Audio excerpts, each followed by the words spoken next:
HK9 برو بلس. دي شكل العلبة على الطبيعة، وده اسم الابليكيشن اللي بتشتغل بيه. هنفتح مع بعض نشوفه في المحتويات.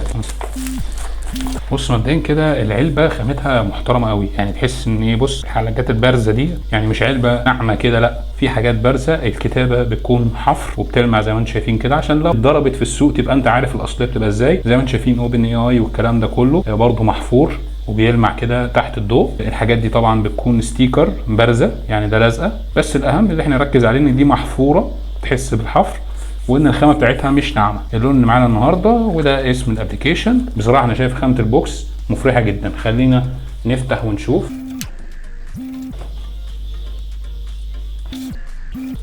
اول حاجه هنلاقيها كتيب التعليمات بالاسم الساعه، لازم تلاقي الاسم هو نفس الاسم، يعني مش حاجه تانية. ودي تعليمات التشغيل. بعد كده هنلاقي استراب سيليكون زي ما احنا شايفين كده، خامته مختلفه تماما. حلو قوي الزجزاج اللي فيه ده زي ما انتم شايفين كده، يجي بمقاس 45. والاستراب التاني القماش باللون المميز، شكله حلو جدا. والشاحن الوايرلس يو اس بي، عارفين بنشحن الساعة ازاي، مش براس الشاحن. اخر حاجة هنلاقيها هي الساعة، طبعا شكلها تحفة زي ما انتم شايفين كده على الطبيعة الفريم. نفتح ونشوف. اوه جمال بقى، الجمال كله. شاشة اللي جاية بكيرف كده، والوانها بقى الاموليد هتبان لما نشغلها. وهنا الفريم المعدن شكله تحفه قوي.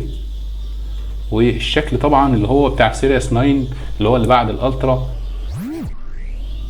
وطبعا السنسورات في الظهر، الحاجات دي ما بيبقاش فيها مسامير ولكن بيكون فيها لوك زي ما احنا شايفين كده. ده كده شكل اللوك، هو عشان لونه اسود هحاول اوضحه لكم كده واضح.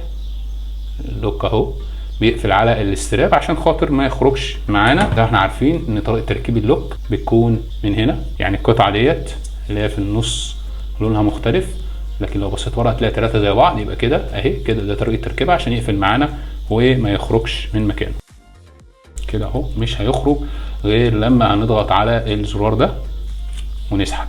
لكن لو ركبنا كده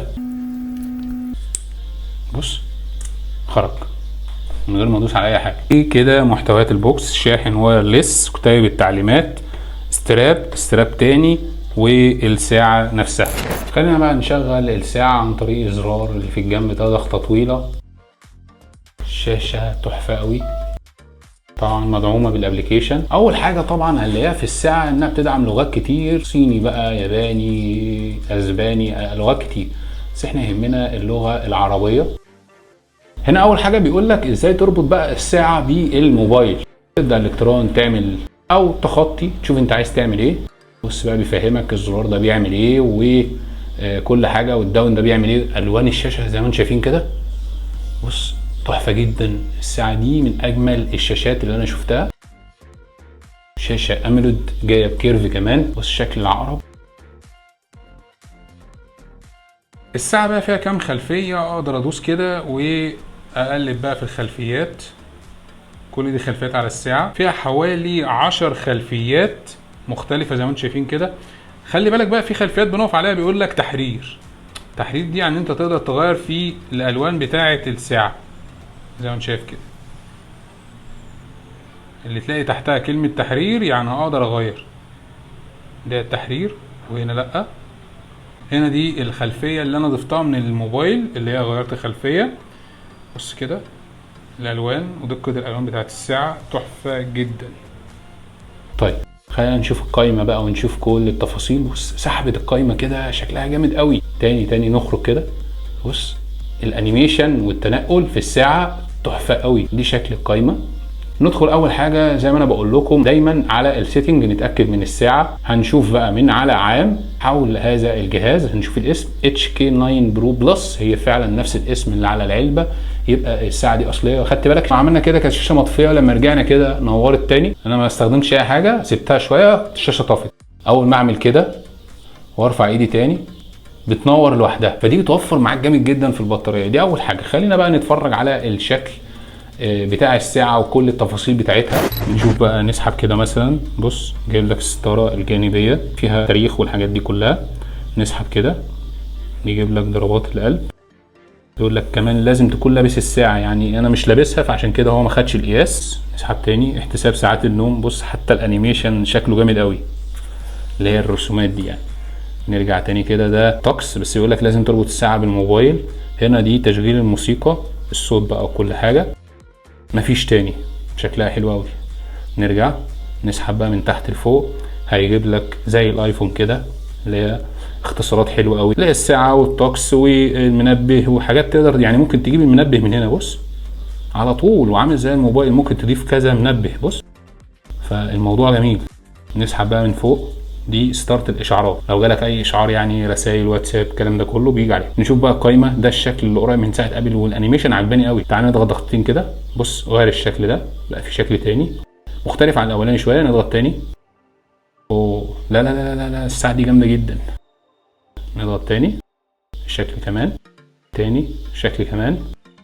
يبقى كده الساعة دي فيها 5 اشكال للقايمة. طبعا زي ما انا معودكم ان احنا بنجيب الواجهة ديت كده عشان خاطر نبقى عارفين كل حاجة في الساعة، يعني مرتبها لك كده تحت بعض، عكس الاولانية هنتوه فيها شوية. متجر التطبيقات، عليها تطبيقات. لعبة حرب الطيارات ممكن تشيلها عادي، دي لعبة ماشي. نرجع تاني، واجهة الساعة الاي اي دي لازم تكون رابطها بالموبايل. بص الساعة دي بقى فيها موسيقى محلية عن طريق الابليكيشن، لما تربطها بتنزل الاغاني على الساعة، يعني الساعة نفسها فيها ذاكرة داخلية تقدر تحمل على الاغاني. بص الاغاني المحلية كل دي اغاني نازلة على الساعة. اذهب للاب نزل المزيد، يعني دي اغاني موجودة عليها،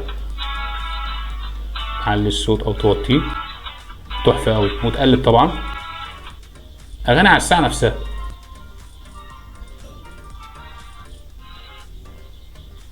العب الان اللي هي تسجيل الموسيقى يعني على طول. مذكره صوتيه فيها ميمو، تسجيل صوتي يعني تقدر تسجل زي ما انا بسجل دلوقتي كده تجربه لتسجيل صوتي للساعه اتش كي 9 برو، ونسمع مع بعض الصوت. طبعا بيتحفظ على الساعه نفسها بصيغه الام بي 3. بص كده تسجيل صوتي يعني تقدر تسجل زي ما انا بسجل دلوقتي كده تسجيل تجربه لتسجيل صوتي للساعه اتش كي 9 برو، ونسمع مع بعض الصوت. فيها شات جي بي تي سؤال وجواب، طبعا لازم تكون رابطها بالموبايل. انيميشن عجباني قوي. مذكره، طبعا كل الكلام ده لازم تكون رابطها بالموبايل اللي هي شات جي بي تي يعني. مذكره ذكيه دي برضو لازم تكون رابطها بالموبايل. في حاجات لازم تكون رابطها بالموبايل وحاجات موجوده على الساعه فعليا اللي هي المذكرات الصوتيه والموسيقى. ضربات القلب جبناها من بره برضو، لازم تكون لابس الساعه، وضغط الدم، الاكسجين في الدم. انا عاجبني الانيميشن وان السنسور مش شغال غير لما اكون لابس الساعه، يعني مش هيديني قياس وخلاص، مش هيديني قياس وهمي. طبعا الاوبشن الرياضي زي اللي في الالترا، ولكن مش من الجنب هنا، مفيش زرار طبعا عشان ده اللي بعد الالترا. بص مش صور بس، لا ده صور متحركه، يعني الصوره بتقف عليها كده اهو بتتحرك معاك زي ما انتم شايفين كده. الانيميشن حلو قوي. هم حوالي 11 برنامج رياضي مختلف، لو جينا عديناهم او المزيد بقى ندخل هنا هيجيبهم لك بالشكل ده بقى، تقدر تشوف زي ما انت عايز كده برضو 11 برنامج رياضي لو انت مش حابب اللي هي الاشكال اللي بره دي. نرجع بقى تاني، احتساب ساعات النوم، بيقول لك بقى كان الضغط كام، متوسط الضغط، كل الحاجات دي، والار بي ام بتاعك والضغط، يحسب لك بقى كل التفاصيل الرياضيه بقى. بص زي ما انا بسحب كده، سجل النشاطات، الانشطه الرياضيه كلها زي ما انتم شايفين كده. انا عاجبني الانيميشن والسلاسه. الفيديو زي ما انتم شايفين كده انا بتكلم وبتحرك اهو، مش متسرع ولا اي حاجه، الساعه سريعه جدا. الهاتف، المكالمات الاخيره، دليل العناوين، طبعا دي كان لازم تكون رابطها بالموبايل عشان ينقل الاسامي من عندك على الساعه. وهنا لوحه الاتصال برضو لازم تكون رابطها بلوتوث على الاقل بالموبايل وبالابليكيشن. الطقس هيقول لك لازم تربطه بالموبايل. منبه زي ما شفنا من بره عاملين كذا منبه. تمرين للتنفس يساعدك على التهدئه والتركيز زي ما هو كاتب كده، بيعمل فايبريشن في الايد كده بسيط. تقدر تستخدم الساعه كريموت لكاميرا التصوير بالموبايل، يعني انت لو عايز تصور سيلفي ومش معاك حد يصورك تستخدم الساعه كريموت لكاميرا الموبايل، تقدر تصور من الموبايل عن طريق الساعه. العثور على الهاتف، يعني لو موبايلك ضايع بيدور لك على الموبايل بيخليه يعمل صوت، والعكس هتلاقيه في الابلكيشن بيدور لك على الساعه. دي معلومات اللي هي الرسائل اللي جايه لك، الواتساب، الفيسبوك، اي اشعار هيجي لك على الموبايل. بعد كده هنلاقي التقويم. بص شكل التقويم عامل ازاي. لو انا دوست هنا بص، لا لا لا الساعه خطيره خطيره بجد يعني. طبعا هنا دي الاعدادات مكتوبه كلمه يثبت. هنلاقي بقى فيها كل حاجه، معلومات شخصيه لما تربط الساعه بالابلكيشن، وهنا الاشعارات. هنا لما بيجي لك اشعار يعمل لك نقطه حمراء هنا في الشاشه ولا لا، انت بتعلم عليها. وهنا اختار بالاشعار يعني اظهار الاشعار كامل، يعني يقول لك مثلا رساله من واتساب بس وانت اللي تفتحها وتشوفها، ولا يقول لك محتوى الرساله فانت تفتح دي برضو لو انت عايز تقرا محتوى الرساله. ندخل على عام، هنلاقي حول الجهاز لاسم الساعه، اعدادات اللغه، توصيل بالموبايل، تعمل سكان QR كود، استعادة ضبط مصنع، اعادة تشغيل، ايقاف التشغيل، وضع عدم الازعاج طول اليوم ولا وقت معين زي ما انت عايز. العرض والسطوع تقدر تعلي مستوى السطوع او تقلله، يعني احنا كل ده كنا في المستوى الهادي. رفع اليد لاضاءة الشاشة اللي هي اللي انا لسه موريها لكم من شويه، ولكن تبقى من الساعه نفسها ومش من الابلكيشن، دي حاجه حلوه قوي. تغطية الشاشة عشان تطفي، يعني اللي هو كده قرب ايدك كده على الشاشة طفت زي ما انتم شايفين كده. بعد كده دائما على الاعدادات، يعني الساعه تفضل منوره، ما انصحش بيها ابدا، حتى هو كاتب لك كده. بعد كده الصوت واللمس، ده صوت الساعه اعلى حاجه، والوسائط، وده صوت الجرس، والفايبريشن يعني عادي افتراضي او قوي، ونغمه النظام ونغمه الرسائل، شوف انت عايز تفعل ايه، وردود اللمس اللي هي يعمل لك فايبريشن يعني وشكل كده حلو. الايماءات بتفعلها اللي هي بتاعت الرد او رفض المكالمات. ما شاء الله الاعدادات فيها حاجات كتير قوي. كلمه المرور بتقدر تعمل لها باسورد وتمسح البيانات. كشف المعصم، تطلب كلمه المرور لما بترفع ايديك كده عشان يفتح الساعه. الزرار اللي في الجنب ده بيعمل له تعريف. نقطتين متتاليتين يجيب لك معدل ضربات القلب الزرار ده. وهنا ضغطه او تفضل داس عليه ضغطه طويله يجيب لك ايه، بتقدر تختار، يعني انت مش شرط دي ضربات القلب، يعني انت بص كل الاوبشن اللي انت عايزه، شوف انت عايز ايه. ماشي. البطاريه عامله زي الايفون كده، بيجيب لك نسبه الاستهلاك واخر مره شحنتها 100% كام. طبعا لسه مطلعها من العلبه وما شحنتهاش اصلا لسه. اعدادات الوقت، اقدر اظبط الوقت عادي واتحكم فيه، السنه، التاريخ، اليوم، والوقت نفسه AM PM، والنظام بتاعه 24 ساعه ولا 12 ساعه، ودي من الساعه نفسها، ودي حاجه بتكون كويسه جدا مش في ساعات كتير. معدل ضربات القلب، دي الاعدادات بتاعتها. الكشف بالساعه على مدار الساعه، يعني كل ساعه يعمل لك قياس لضربات القلب. هنا برضو دي مهام تقدر تظبطها. ساعة بجانب السرير، لما باجي اشحن الساعة على الشاحن فانا بفعل الخاصية دي ولا لا لما اكون بشحن الساعة زي ما انتم شايفين دلوقتي كده. شكل القايمة، عرض القايمة، دي الاشكال بتاعة القايمة اللي احنا لسه قايلين عليها دلوقتي. خلفية القايمة، اقدر اغير خلفية القايمة نفسها. بتاعة الايقونات دي اقدر اضيف الصورة اللي انا عايزها عن طريق ان انا اكون رابط الساعة بالابليكيشن. دي برضه هنشوفها في طريقة ربط الساعة بالموبايل. الجزيرة الذكية اللي هي الدايناميك ايلاند، انت بتفعلها او تلغيها، اللي هي بتجيب لك نوتيفيكيشن زي ما انتم شايفين دلوقتي كده. تذكير بالصحه، ده انت بتعمل تذكير لحاجه معينه مثلا مع الدواء او حاجه انت عايزها عن طريق الابليكيشن. وضع توفير الطاقه، يوفر معاك في استهلاك البطاريه. هتفقد بعض الخواص وهو بيوضح لك كده. دليل المساعده، برضو بيكون رابط الساعه بالموبايل، بيبعتك على الابليكيشن يقول لك الخطوات اللي انت تقدر تعملها. دي كل الحاجات اللي موجوده في السيتنج. نرجع بقى تاني بره، نلاقي في لعبه في الساعه، في 2 مش واحده، رمي النرد. وفي اللعبه دي، طبعا اللعبه دي معروفه كده، اللعبتين. هنا ستوب ووتش، كذا ستوب ووتش تقدر تضيفه كمان. طبعا الآلة الحاسبة قريبة جدا من بتاعة ابل، والارقام بتاعتها واضحة والعمليات بتاعتها سليمة مثلا.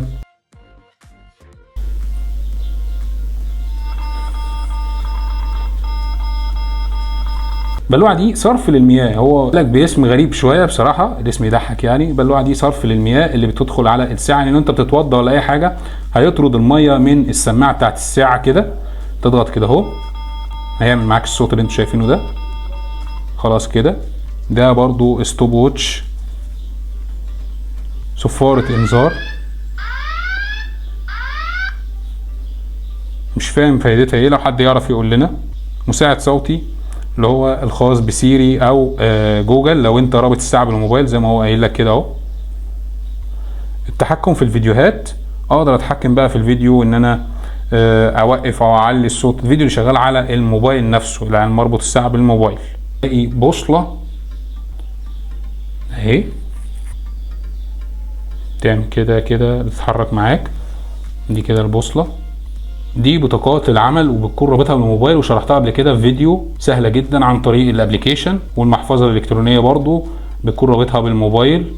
نسبه السكر في الدم بيقيسها، طبعا السنسور مش شغال، معرفش بقى هيدي قياس ولا لا، خلينا نشوف مع بعض.